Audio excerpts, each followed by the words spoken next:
Oda arguably dropped one of the greatest panels in One Piece history, as it quite literally depicts the entire timeline of One Piece from the Void Century beyond and even the future. It's pretty damn crazy. There's so many ways to interpret this little mural, and just like the Giants were in the same position where everyone is coming to different conclusions, and that is why One Piece right now is so good. That's what makes that panel so amazing. So just like the Giants, we today are going to decipher what exactly is going on in the mural, because there's a lot to unpack. What are these gods? What are these demons? Why the hell is the Arc Maxim on here? There's just so much going on. We did a video previously talking about the three worlds and how the world was destroyed twice and how Nika is involved, so go watch that. But today we're going to talk about the mural and everything going on. Let's stop wasting time. Let's get into the madness. Now let's start from the very beginning, which would be the right side of the mural, which I'm assuming is representing the first world. And the first thing that really catches my eye is the fire serpent, or at least that's what I'm assuming this is. Now this is probably the most detailed thing on this entire mural, and me alongside other fans have kind of speculated based off the text. The god of the land and the fire serpent is actually representing or referencing the red line, which is also known as God's land, where the Lunarians used to live on top of. So I think that makes the most sense, but based off of this picture, it looks a little detailed, so I wouldn't be surprised if this serpent actually exists. In fact, it kind of looks like a sea king to me. Now this isn't too far-fetched considering the craziness of the One Piece world and all the different species and creatures we've seen in the past, and we have seen that they have referred to certain creatures as deities, such as Kashigami back in Skypiea and the mountain god in Wano, which was just a giant pig. It appears to be fighting some sort of creature that could be a bird or a dragon. We do know dragons existed at one point in history, the celestial dragons, who are named after dragons, and their symbol is also a dragon, and they also tasked Vegapunk to recreate dragons, so it's clear that dragons used to be a big thing in the One Piece world. This could easily just be a dragon that they also considered a god, but considering its position being near the tree, it could also be the god of the forest. Some people are saying that this is the original sun god Nika. That could make sense, but as far as the legends go, it's always dancing and it's a person, so I don't believe this is sun god Nika, but it most likely is a dragon, and the celestial dragons probably took towards it and praise it like a god. I'm not entirely sure. That one, it's a little confusing, but it's probably linked to the tree for sure.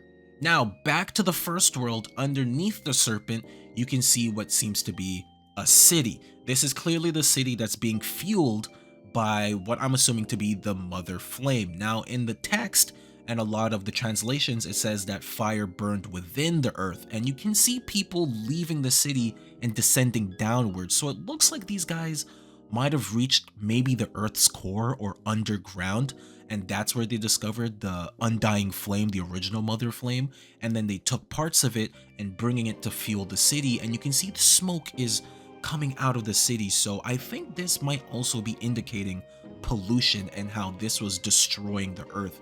This seems to be a common theme in One Piece, that humanity seems to be destroying and going against nature. We've seen this in Wano with the factories and how that was also polluting the skies, and the life within Wano was being destroyed. So it's very possible that this also happened back in the past as well.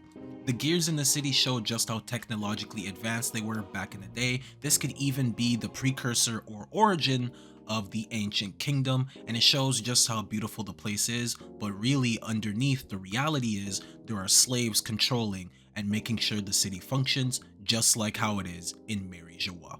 Now we get to what I think is the most confusing part of the mural, because you can see a silhouette that kind of looks like an elephant with the tree trunk heading towards the branch. Some people are speculating that this is Zunisha, and at one point it carried the Noah ship somewhere.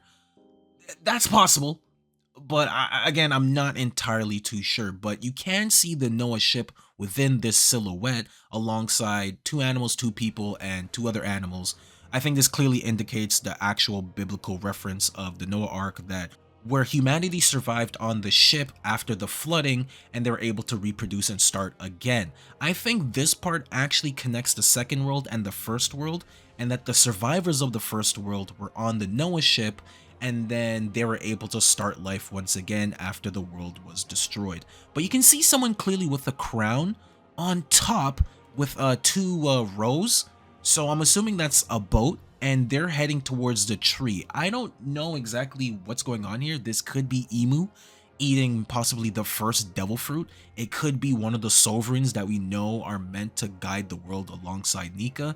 This part is a little confusing, I'm not entirely sure, but what's super crazy is that you can see a giant lightning bolt passing through this person in what appears to be the Ark Maxim, the same ship that Enel used to go to the moon. Now this is probably either Uranus or the original Ark Maxim that Enel based his on. Clearly there's lightning coming from it, so obviously Enel's devil fruit and what he's doing is connected to this. I'm not entirely sure what's going on here. Maybe they, after what happened in the first world was destroyed, some of the angels decided to move to the moon where they thought it was safe until they ran out of resources, and then they came back. That makes a lot of sense. This could also be the Skypians descending to the Earth for the first time from the moon, as indicated from the murals on the moon. But you can see an angel at the bottom next to the Noah ship, so maybe the Skypians or Lunarians were on the Earth during the first world, but again, not entirely sure. You can see the lightning is hitting the tree directly, so were they trying to destroy it, or are they implying that they're the ones who created it? Speaking of the tree, we might as well talk about it. I think this is clearly the devil fruit tree, or it could also be the Eve tree. In the paragraph of the second world, it says, within the void there was breath, the force god tamed the demons or summoned the demons. I think this is clearly talking about the devil fruit tree, and I think this tree here is a representation of that. After the world was destroyed and it seems like all hope was gone, this tree suddenly came to fruition, showing that there's still life on this earth. It's possible the Eve tree and the devil fruit tree, if they're one and the same, could have been made using the power of the undying flame.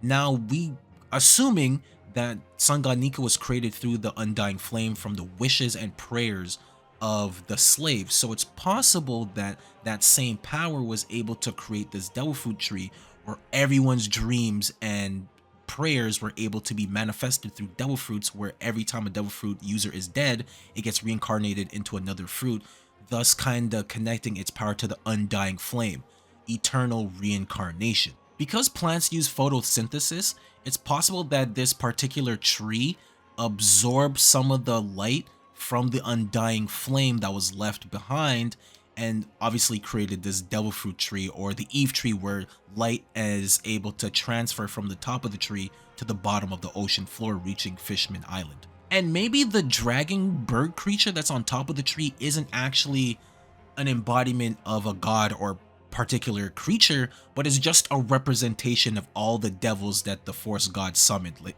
in a way representing devil fruits as a whole.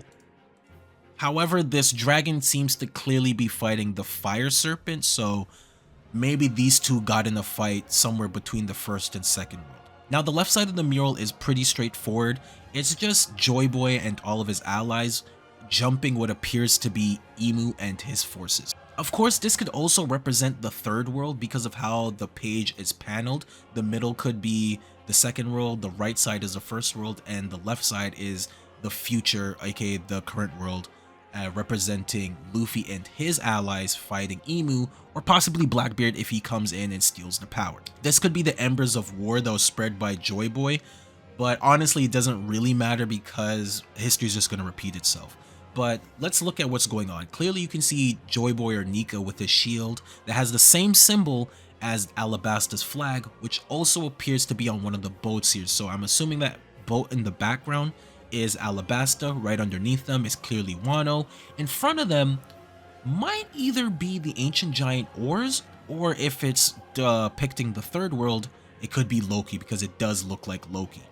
Behind them is Emmett, clearly. Above them is a flying whale with raindrops flying. I don't know what's going on there. Behind that, I'm assuming is Sulong Minx. In front of them appears to be the Lunarians or Skypians, doesn't matter. You can see what appears to be the Tontada, Shirahoshi, aka Poseidon. In front of them, I don't know what the hell that is. I actually have no idea. It looks like a rat. Maybe it's Shanks. I'm playing. And in front of them, you can see what I'm assuming is the regular giants or even the Buccaneers. You can see a fish, I guess, being summoned. I think that could be the Sea Kings being summoned by Poseidon. And underneath, you can see several other people, I'm assuming represents the other allies. Devil Fruit users, one of them looks like to have a Hagoromo scarf. And maybe even the Grand Fleet, if this is representing the future. And they appear to be fighting Emu and its forces. The interesting part, though, is what this demon creature is holding. That is clearly a sun. Did Emu once possess the Undying Flame and then Joy Boy stole it and hid it? And could that actually be the One Piece? I think at this point, I think it is. I do think the One Piece is the original Undying Flame because I don't think it just disappeared. It has to be somewhere out in the world. It said that the sun is supposed to return and bring in a new dawn. So at this point, I do think the original Undying Flame or Sun, Forbidden Star, is the One Piece, or the One Piece is another mural depicting what really happened, and it's goofy as hell because you gotta remember, despite everything we know, no matter how much our jaws dropped and we're confused and scared, Roger laughed after knowing the truth, and I think that is insane. So we're in for a very crazy ride. I do want to say that I love the part where Frankie mentions how this is not just giants, it appears to be other races involved as well, and Ripley replies, yeah, maybe it's just a kid's dream. Immediately I thought of Roger and Luffy's true dream, and I wonder if all of this is connected and Luffy really does want to throw a worldwide party with all the races in the world, because it is pretty childish. But anyways, that's about it for now. There'll probably be even more videos to come about the mural and all this other stuff. There's a lot going on right now. Oda gave us a masterclass. Again, don't forget to like, share, subscribe, click the bell icon to stay notified. With that being said, I hope you guys have a good day and a good night. I'll catch you guys in the next one. Peace.